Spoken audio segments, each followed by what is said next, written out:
1. This happened years ago, and I only remembered this because my current coworker brought up the topic of working at Home Depot, along with the fact that we both were former Home Depot employees and always share stories of our time working here. I'm not sure the height limit for using the woodcutter, but I know I'm clearly not tall enough, because I was always told, "Don't worry about it, I'll go handle cutting wood, just stay here," by a taller coworker who's 5'5" or taller. I'm about 5'1", and I'd always have those grumpy customers who stand at a distance, arms folded, sour face like they just smelled something gross, glaring at me before yelling from the woodcutter, "Hey, you gonna come cut the wood for me?"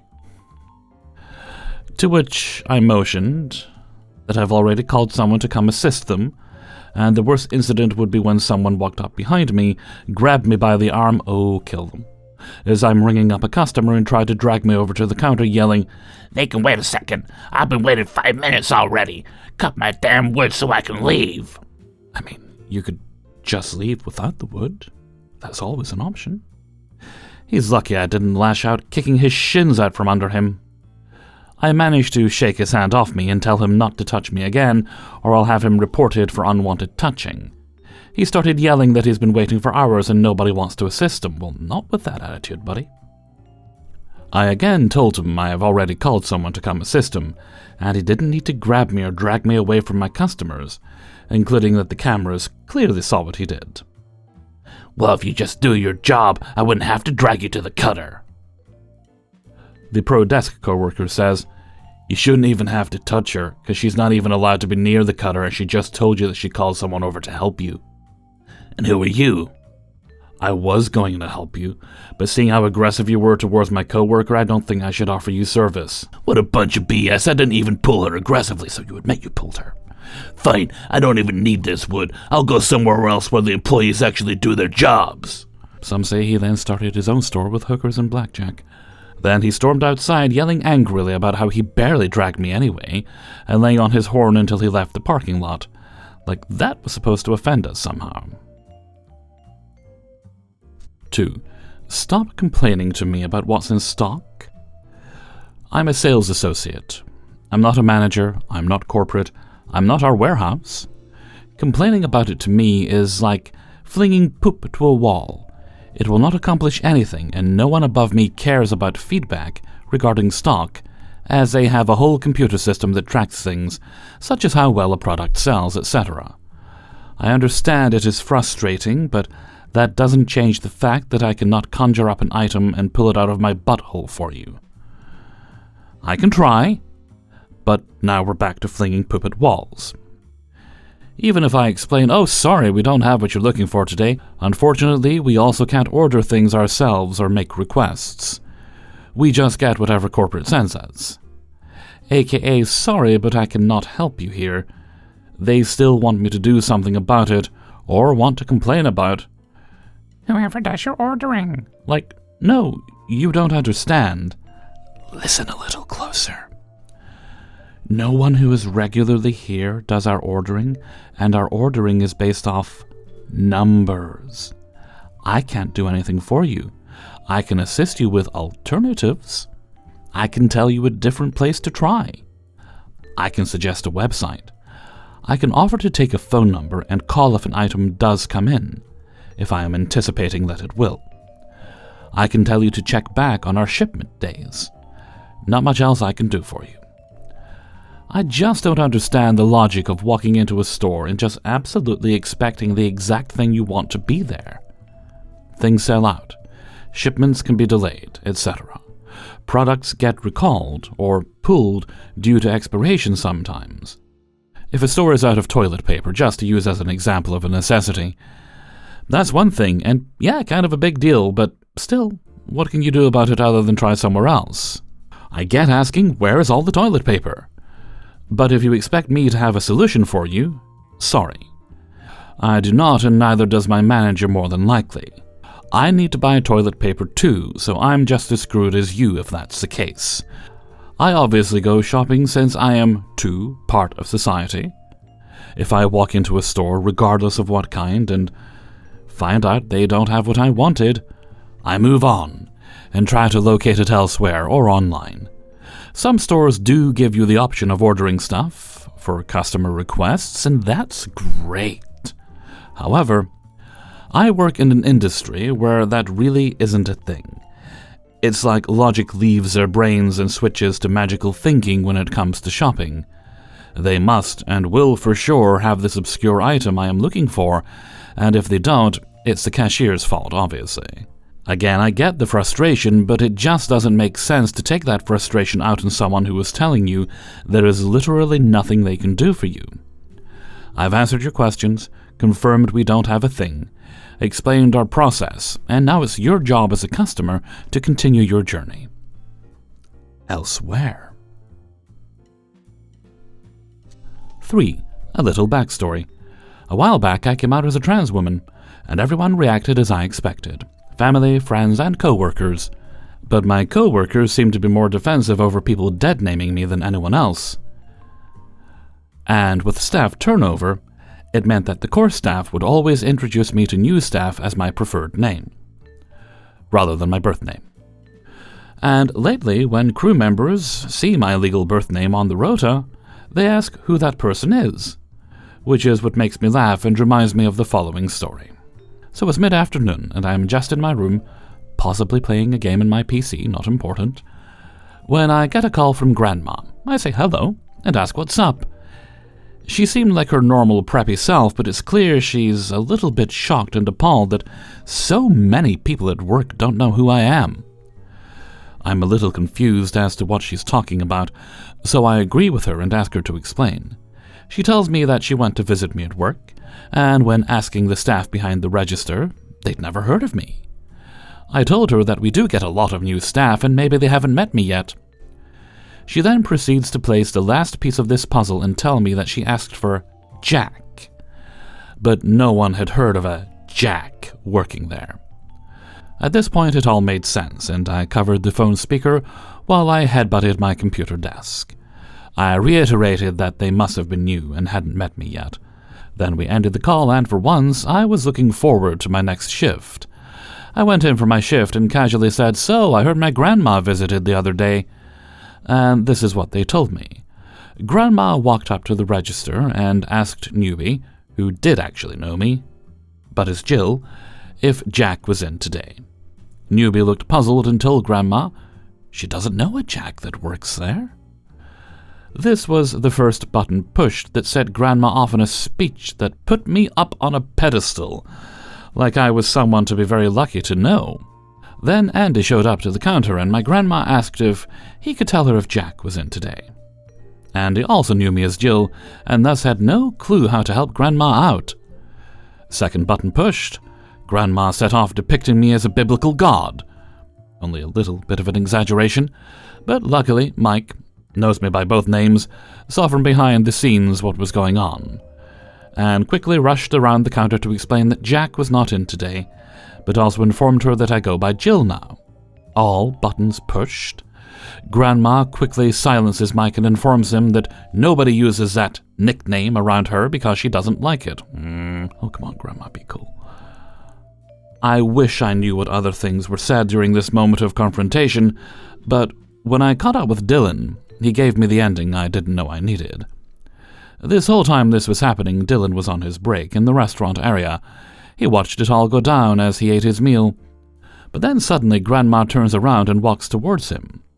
Dylan thinks carefully about his next move. Grandma simply says to him, "I can't believe nobody in this store knows my grandson Jack." Dylan only knows me as Jill, but by now he's pieced together the puzzle, and Dylan loves to light the fuse, so to speak. So with an internal grin as devious as the Grinch, Dylan simply replies, "Who's Jack?" And with that, Grandma raises her arms, shakes her head in disbelief, then storms out of the store to go home and call me. We all had a good laugh. I do love my grandma, and I accepted that she will only ever see me as her grandson. But when she decides to go to my place of work, where everybody respects my life choices, and dead names me in front of staff that have only been introduced to me as Jill, I honestly don't know what she thought she would accomplish there. Also, before I came out as trans, Grandma would visit the restaurant every now and then, because my shifts had me sleeping through the day and working through the night, so it was the only way she'd get to see me on a busy week. But after that visit, she never came back to the restaurant again, and yet she still wonders why I don't visit her often. 4. Coming up in my 4th year here, and a little over a year now, I've spent working on getting personal things done like resolving acne, getting braces, and preparing for double jaw surgery. I've been trying my hardest to save up, but it's an uphill battle. 4 years of my life into this, and I'm $18.50 an hour. I've been so patient and dedicated, I work so hard to do everything there is to do in this place and beyond, but end of the day I can barely keep a comma in my bank account. I hold a set of keys to this place, count the drawers, support every department, do most of the heavy lifting, and manage a specialty department by myself. One of the most expensive counties in the state, even living with my parents. No car, relatively low rent, and little other overhead. I am getting absolutely shafted by spending on living and not much else. I'm burnt out. I just can't with this anymore. Tired all the time, borderline insomniac, depressed. I put so much into this, what feels like a futile exercise. I used to be bright, enthusiastic, but that part of me died at some point here. It's destroyed my confidence, my optimism, my love, my intellect. I have to get out of this place. I'm so bitter about it and feel like I couldn't even interview with another employer anytime soon, without thinking about getting screwed over for so long, treated like crap and stressed out by customers time and time again. The store owners are probably managers and developers and collect rent across the county and elsewhere from commercial and residential tenants. They're well off. They are only as involved as to remind us they exist. Owners watch us remotely on the camera system. Rather than use it to detect and deter thieves, they use it to keep tabs on us and keep us in line. For example, I was told by a manager that they'd gotten a text from the store owner asking that I take my hood off. They were in Hawaii at the time. I had just gotten a haircut and my ears were cold. The whole camera thing is something the less favorable manager uses as an excuse to be on our butt all the time, with subtle quips like, "They're watching," and "they said we're not busy enough" type of nonsense. Always with the omnipresent they. Like, yes, it's slow when we're not doing much. We'd be busy if we, had business. In the winter, the store is cold. Customers always complain about it. The front door is currently broken and the heater is never run anyway, so it's 57 to 62 at best in the winter. We currently only have one effectively operational register at the front end. Almost each one has been getting problem after problem, the readers, the point-of-sale systems having issues constantly. It really puts us on the spot, but there's not much we can really do. The customers here. My God, they're some winners. They're entitled, play stupid, greedy, demanding, and just more often than not are not very pleasant. It's a very red area, chock full of greedy crapheads that can and will offer you their unsolicited political and social opinions. I swear I'm about a plank's length away from going ape. Next time some old head stares at me like I screwed their sister for wearing a mask. I do it because keeping appointments is important right now. Always something going around here, our rat problems, and we're always one call out away from having serious problems. I had our cashier tell me a customer had called me an effing idiot for still wearing a mask at work, and I once got yelled at by some ladies saying that I was starving my brain of oxygen and some other brain-dead Trumpian garbage. We kicked her out. We had a pretty bad rat problem. They refused to call for professional help like they should have. This was at its peak for almost a year. All in our dog food, dog beds, bird seed, all over the place nesting. Got it mostly resolved, but in the process of cleaning up, we were definitely exposed, so were customers, to excrement in the air, and more than a few associates came down with serious respiratory problems. The danger of hantavirus was not even considered, though. I brought it up again and again. Our HR manager had pneumonia twice in 1 year. coinciding with the worst period of the issue, but I'm sure it's just a coincidence, right? One ended up in a coma with a suspicious sepsis after a head injury. Trauma not related to job, but sepsis might have had something to do with that he had cleaned up a massive mess of rat crap the week before, all only with gloves, not with a mask or glasses. Another associate had sepsis and was in the hospital for a few months. He had open sores on arm, and doctors propped the question, "Had you been around rats or anything?" Like, can't make this crap up. The rats die under and behind shelving, and we can smell the dead for weeks. It's disgusting. Call the health inspector. Less favorable manager micromanages and overbears new associates, often being one of the major reasons they quit. She's someone I wouldn't trust with a potato gun, let alone running a store. She will show you how to sweep. She will count the carts with you like you're 5. She will eavesdrop on you and another associate in the next aisle. I've seen this multiple times. She is one of the most incompetent human beings I have ever met, and she's doing a lot of the teaching of the new associates. I often have to instruct correctly later on, if she can keep her nose out of it. She routinely gaslights and makes no sense sometimes, and I believe it's on purpose. It's usually only with male associates she's the most ridiculous. She's vocal about her politics to her detriment. Nobody really takes her seriously. HR is a mere suggestion. HR manager is amazing as a co-worker and great at resolving inventory problems and scheduling needs, but HR, in its traditionally recognized service and function, is not really upheld and more of a vanity title reserved for hiring and terminating and resolving smaller issues. No major issues genuinely get addressed. Ignoring the problem away becomes the game here. 2 years ago, they bullied a non-binary employee into quitting, mocking them when they decided to change their pronouns. Regarding that, a couple of older associates had said some very out-of-pocket bullcrap that I wish I would have decked one of them for. My best work friend was going through transitioning and had been for some time, waited for months after quitting to tell me that they were afraid to come out because of the environment here. And the election, of course. Probably reads like a jumbled cry for help, but just wanted to share some laundry in a short period.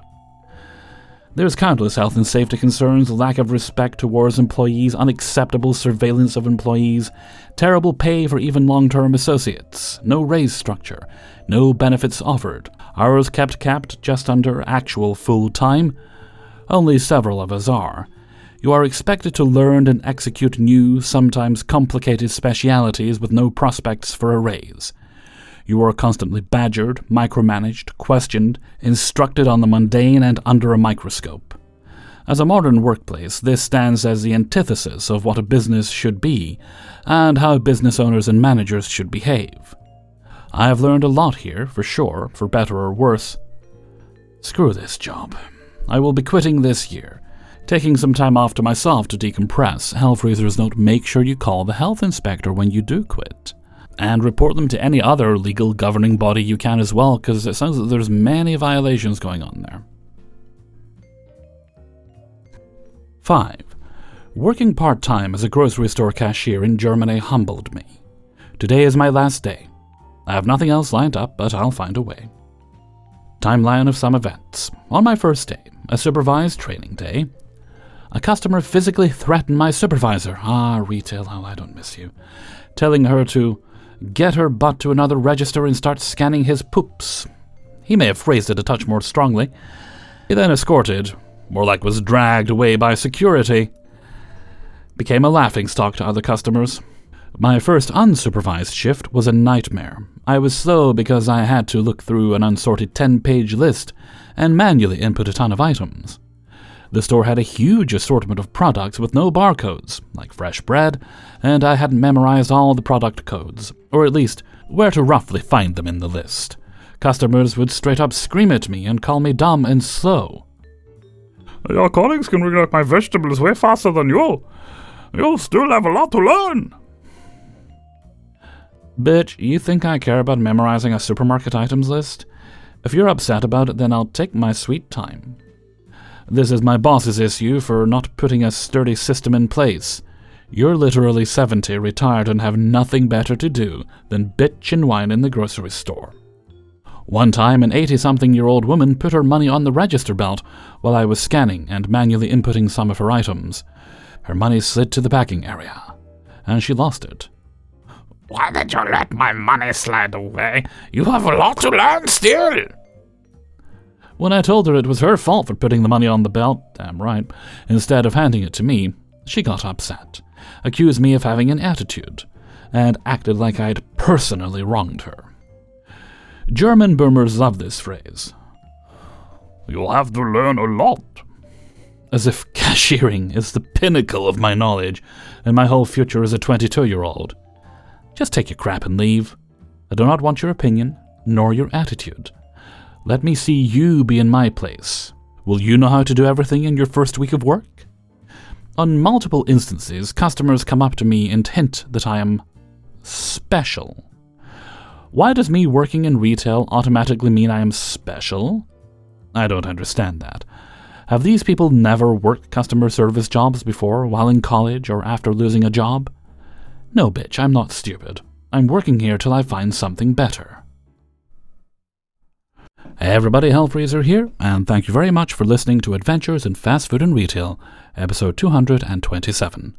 And thank you very much to everybody who allowed me to use their stories in this video. Before you go, please do hit the like button and subscribe. That does help YouTube recommend the videos to other people. And if you'd like to support the channel, help make these videos a bit longer, then you can do that by signing up for my Patreon page, which is linked in the description. Even $1 or more a month is super helpful. You can also find a link to the Hellfreezer merchandise store in there. And you can leave a tip for this or any other video by clicking on the heart with a $sign underneath. I am actually considering looking into sponsorships, but I have no idea how to go about it, so that's going to be a learning process. Okay, that's the businessy part out of the way, so let's move on to Hellfreezer's question of the day. And today's question is, when it comes to repairing things in the house, do you prefer to make an attempt to do it yourself first, just to see if you can, and maybe you can, and that's great, or would you much rather just make a phone call and have someone else take care of it? There are no wrong answers here. Both are equally valid approaches. It's just I find because of the way I was raised, I was always taught, well, try and fix things yourself because paying someone to repair them can cost a lot of money. So that's generally my first thought. See if I can do it myself first, and if I can't, then I'll have someone repair it. So let me know what you think in a comment below. And before we go, let's take a look at the answer of the day from a previous video. And this one comes from Fast Food and Retail 226, and it was, do you have a favorite mug? And today's answer comes from Molly B. I have a very favorite mug. I have small hands, so I struggle to grasp some mugs and not feel like I might drop them at any second. My very beloved mug only holds 6 ounces of liquid, meaning I can hold it with ease. The handle fits my fingers perfectly. I found it buried in mud when cleaning an abandoned garden. I have since tracked down and purchased 3 more of these mugs on eBay, for fear that I may one day lose this mug that fits my hand like a glass slipper. Thank you very much for your answer, Molly B. It is fun, though, isn't it, when you have to, when you see something, you think, oh, I like this, I need it, or I need more of it. Then you have to track it down. A lot of the time, I'll see things in television shows and movies, like a mug, a plate, an item of silverware. I'm like, oh, that looks really cool. I wonder where I could get that. And a lot of the time, whoever was doing the props just bought something really expensive, so it's like, well, I liked it, but not that much. Or in other times, not so much. Like I was watching the show Elementary, rewatching the show Elementary for a few months there. And eventually I noticed these green mugs, particular style of green mugs, kept popping up in the show. The lead characters were used frequently. And I took a bit of a shine to them, but I've not been able to track them down yet. Maybe one day. Maybe one day. And with that, I'm going to head off for now. So until next time, thank you very much for listening, and take very good care of yourselves.